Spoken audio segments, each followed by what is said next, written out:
ইসলামে নারীদের সাক্ষী পুরুষদের সাক্ষীর চেয়ে দুর্বল কেন? অর্থাৎ দুইজন মহিলার সাক্ষী একজন পুরুষের সাক্ষী সমপর্যায়ের, বিষয়টি বুঝিয়ে বললে ভালো হতো। দেখুন, ইসলামে স্বাক্ষর দেওয়ার ক্ষেত্রে একজন পুরুষের সাক্ষ্য দুইজন নারীর স্বাক্ষর সমান। এখন বাহ্যিকভাবে মনে হতে পারে যে এখানে নারীকে একটু কম দেওয়া হলো কিনা।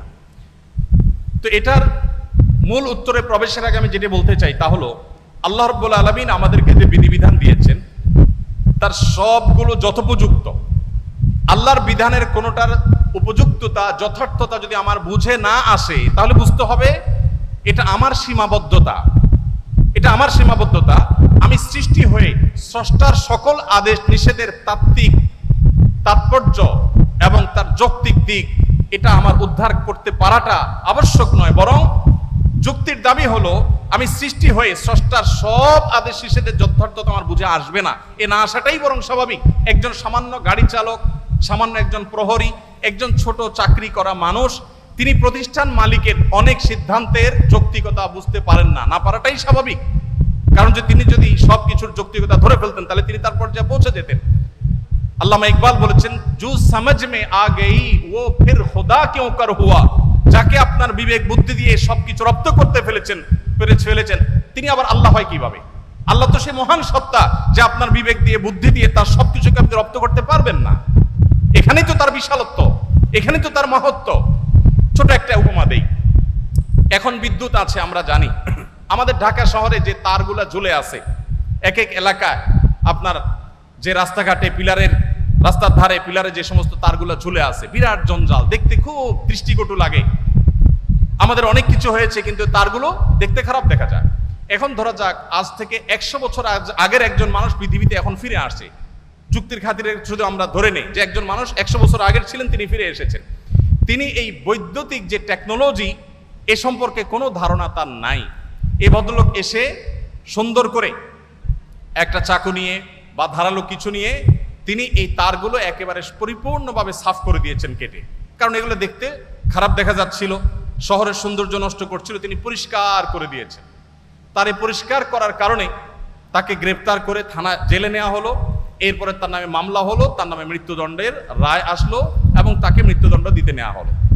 এই লোক যদি বলে যে আমাকে মৃত্যুদণ্ড দেওয়ার কি যৌক্তিকতা থাকতে পারে বলো?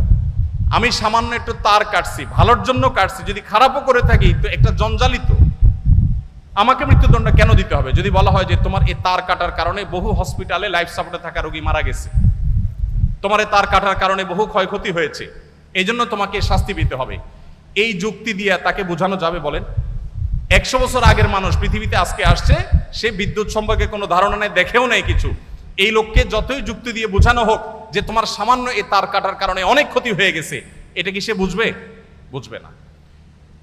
আমরা যে এক জায়গায় সুইচ দিলে আরেক জায়গায় ফ্যান ঘোরা শুরু হয়, এখন তো আপনার কমান্ডে অর্ডার করা যায়।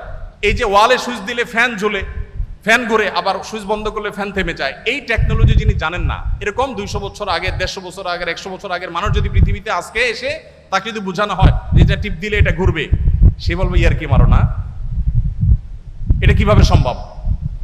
তো মানুষের টেকনোলজি সম্পর্কে ধারণা না থাকলে তার কাছে সেটা অযৌক্তিক মনে হয়, ইলজিক্যাল মনে হয়। তো যিনি টেকনোলজির সৃষ্টিকর্তা, আল্লাহর টেকনোলজি সম্পর্কে আপনার যদি আইডিয়া না থাকে, আপনি প্রশ্ন তুলবেন ভাই এটা কিভাবে সম্ভব? আমরা একবার সুবহানাল্লাহ বললে এতগুলো গাছ হয়ে যায়, জান্নাতে এটা এটা হয়ে যায়, এগুলো শুনে আমাদের মনে প্রশ্ন জাগতে পারে কিভাবে সম্ভব? মুখ দিয়ে সুবহানাল্লাহ বলবো আর ওখানে গাছ হয়ে যাবে, কেমনে সম্ভব? এখন আপনারা ভয়েস কমান্ড সম্পর্কে জানেন। ভয়েস কমান্ড এমনভাবে সেট করা সম্ভব যে এখান থেকে আপনি ভয়েস কমান্ড দিবেন, আরেক জায়গায় কাজ শুরু হয়ে যাবে। সম্ভব না? সম্ভব না। তো মানুষের টেকনোলজি যদি এই হয়, তাহলে আল্লাহর টেকনোলজি কি না হতে পারে? তো এই জন্য ভাইকে আমি প্রশ্ন উত্তরে প্রথমে বলতে চাই, আমি হয়তো একটা যুক্তি আপনাকে দিতে পারবো। সবচেয়ে বড় যুক্তি হলো আল্লাহ রাব্বুল আলামিন নির্দেশ করেছেন মেয়েদের 2 জনের সাক্ষ্য পুরুষদের 1 জনের সাক্ষ্যের সমান। এর পেছনে যুক্তিকতা কি, তাৎপর্য কি, যথার্থতা কি, আমার বুঝে আসুক আর না আসুক, এটাই সত্য, এটাই বাস্তবতা, এর নামই ঈমান। আর যদি বলেন যে আমার বুঝে আসলে আমি মানবো, না বুঝে আসলে মানবো না, তাহলে তো আল্লাহর প্রতি ঈমান আনলেন না, আপনার বুঝের প্রতি ঈমান আনলেন। যাই হোক, এখানে সাক্ষ্যের একটা ব্যাপার হলো যে সাধারণত সাক্ষ্য দেওয়ার যে বিষয়গুলো ঘটে এগুলো পুরুষরাই সাধারণত দেখে, মেয়েদের দেখার পসিবিলিটি কম থাকে। তারা থাকেন পর্দায়, তারা থাকেন বাসা বাড়িতে, তারা থাকেন নিজস্ব আঙ্গিনা, নিজস্ব আলোয়। পুরুষদের সাক্ষ্য দেওয়ার সম্ভাবনা এবং তাদের সাক্ষ্য দেওয়ার সুযোগ অনেক বেশি থাকে। নারীদের জন্য সেটা অনেক কঠিন থাকে, তারা থাকেন পর্দার মধ্যে, তাদের পর্দার মধ্যে থেকে সাক্ষ্য দেওয়ার জন্য সংশ্লিষ্ট বিষয়ে দেখা, প্রত্যক্ষ করা তুলনামূলকভাবে একটু কঠিন এবং সম্ভাবনা অনেক কম।